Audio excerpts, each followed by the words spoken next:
नमस्कार। आज हम पढ़ेंगे श्रीमद् भागवत गीता गीता प्रेस गोरखपुर अध्याय नंबर 4 श्लोक नंबर 38। आप लोग ध्यान पूर्वक सुने। संबंधो, आप भगवान आगे कहे श्लोक के पूर्वार्ध में तत्व ज्ञान की महिमा बताते हुए उत्तरार्ध में कर्मयोगी की विशेष महत्ता प्रकट करते हैं। रखा यह पद मनुष्य लोक का बच्चों है, क्योंकि सब की सब पवित्रता इस मनुष्य लोक में ही प्राप्त की जाती है। पवित्रता प्राप्त करने का अधिकार और अवसर मनुष्य शरीर में ही है। ऐसा अधिकार इस अन्य शरीर में नहीं है। अलग अलग लोगों के अधिकार भी मनुष्य लोक से ही मिलते हैं। संसार की स्वतंत्रता सत्ता को मानने से तथा उससे सुख लेने की इच्छा से ही संपूर्ण दोष पाप उत्पन्न होते हैं। गीता तीसरे अध्याय का 37वां श्लोक। तत्व ज्ञान होने पर जब संसार की तत्व स्वतंत्र सत्ता ही नहीं रहती, तब संपूर्ण पापों का सर्वथा नाश हो जाता है और मोहन पवित्रता आ जाती है। इसलिए संसार में ज्ञान के समान पवित्र करने वाला दूसरा कोई साधन है ही नहीं। संसार में यज्ञ दान तप पूजा व्रत उपवास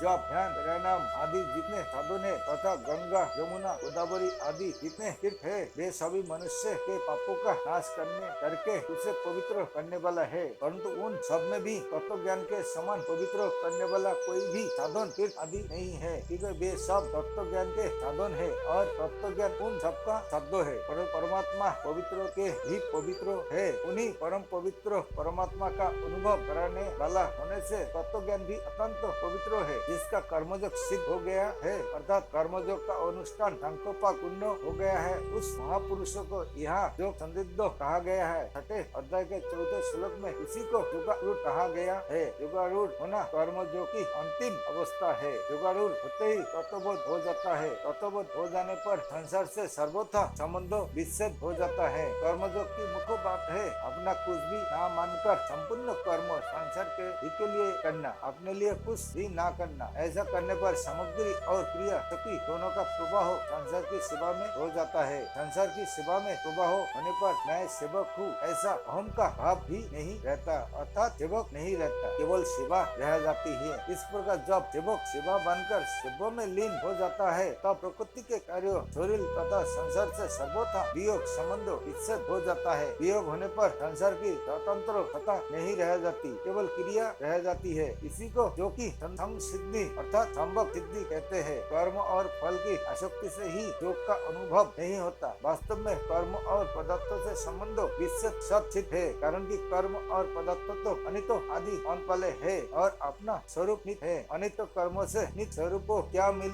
सकता है? इसलिए स्वरूप को कर्म के द्वारा कुछ नहीं पाना है। यह कर्म विज्ञान है। कर्म विज्ञान का अनुभव होने पर कर्म फल से भी संबंध विच्छेद हो जाता है, अर्थात कर्मजन्य सुख लेने की आसक्ति सर्वथा मिट जाती है। जिसके मिटते ही परमात्मा के साथ अपने स्वाभाविक नित्य संबंधों का अनुभव हो जाता है, जो योग विज्ञान है। योग विज्ञान का अनुभव होना ही योग की सिद्धि है। जिस तत्व ज्ञान से संपूर्ण कर्म भस्म हो जाते हैं और जिसके समान पवित्र करने वाला संसार में दूसरा कोई साधन नहीं है, इसी तत्व ज्ञान को कर्मयोगी योग संसिद्ध होने पर दूसरे किसी साधन के बिना स्वयं अपने आप में ही कतल कर लेता है। 34वें श्लोक में भगवान ने बताया था कि उच्चलित प्रणाली के अनुसार कर्म का त्याग करके गुरु के पास जाने पर वे तत्व ज्ञान का उपदेश देंगे, किंतु गुरु तो उपदेश दे देंगे पर उससे तत्व ज्ञान हो ही जाएगा ऐसा निश्चित नहीं है। फिर भी भगवान यहाँ बताते हैं कि कर्मयोग की प्रणाली से कर्म करने वाले मनुष्य को जो संसिद्धि मिल जाने पर तत्व ज्ञान हो ही जाता है।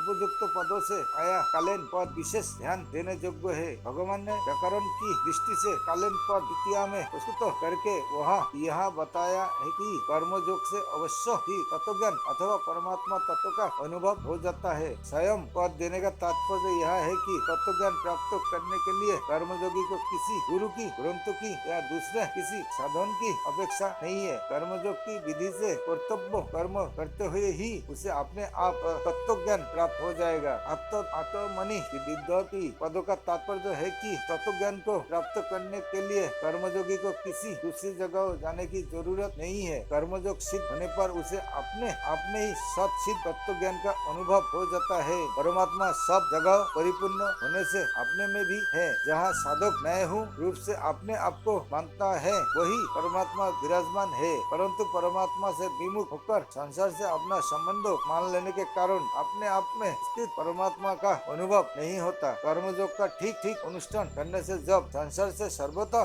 संबंध विच्छेद हो जाता है, अर्थात संसार से तदात्मा ममता और कामना मिट जाती है, तब उसे अपने आप में ही तत्व का सुखपूर्वक अनुभव हो जाता है। परमात्मा तत्व का ज्ञान करण निरपेक्ष है, इसलिए उसका अनुभव अपने आप से ही हो सकता है। इंद्रिया, मन, बुद्धि आदि कारणों से नहीं। साधक किसी भी उपाय से तत्व को जानने का प्रयत्न क्यों न करे, पर अंत में वह अपने आप से ही तत्व को जानेगा। श्रवण, मनन आदि साधन तत्व ज्ञान प्राप्त करने में असंभावना, विपरीत भावना आदि जानकारी बाधाओं को दूर करने वाले परमात्मा का साधन माने जा सकते हैं, पर वास्तविक बोध अपने आप से ही होता है, कारण कि मन, बुद्धि आदि सब जड़ है। जड़ के द्वारा उस चिन्मय तत्व को कैसे जाना जा सकता है जो जड़ से सर्वथा स्थित है। वास्तव में तत्व का अनुभव जड़ के संबंधों विच्छेद से होता है, जड़ के द्वारा नहीं। जैसे आँखों से संसार को तो देखा जा सकता है और आँखों से आँखों को नहीं देखा जा सकता, परंतु यहाँ कहा जा सकता है कि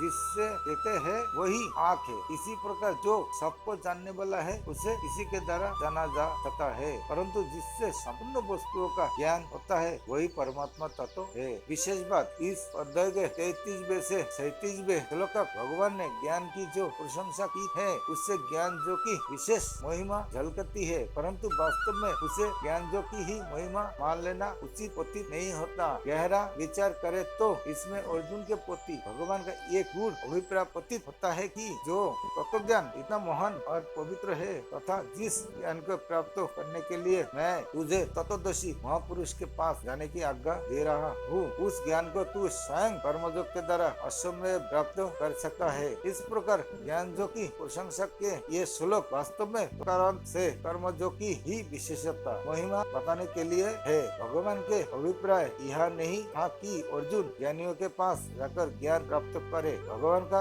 अभिप्राय यह था कि जो ज्ञान इतनी दुर्लभता से ज्ञानियों के पास रहकर उनकी सेवा करके और विनय पूर्वक प्रश्नोत्तर करके तथा उसके अनुसार श्रवण, मनन और निधिध्यासन करके प्राप्त करेगा, वही ज्ञान तुझे कर्मयोगी विधि से प्राप्त कर्तव्य का पालन करने से ही प्राप्त हो जाएगा। इस तत्व ज्ञान के लिए मैंने तत्वदर्शी महापुरुषों के पास जाने की प्रेरणा की है। इस तत्व ज्ञान के लिए मैंने तत्वदर्शी महापुरुषों के पास जाने की प्रेरणा की है, वह तत्व ज्ञान प्राप्त हो ही जाएगा। यह निश्चित नहीं है, क्योंकि जिस पुरुष के पास जाओगे वह तत्वदर्शी ही है, इसका क्या पता, और उस महापुरुष के प्रति श्रद्धा की भी कमी भी रह सकती है। दूसरी बात, इस प्रक्रिया में पहले संपूर्ण प्राणियों को अपने में दिखेगा और उसके बाद संपूर्ण प्राणियों को एक परमात्मा तत्व में दिखेगा। गीता 4 अध्याय का 35वां श्लोक। इस प्रकार ज्ञान प्राप्त करने की इस प्रक्रिया में स्वयं तथा विलंबों की संभावना है, परंतु कर्मयोग के द्वारा अन्य पुरुष की अपेक्षा के बिना अवश्य में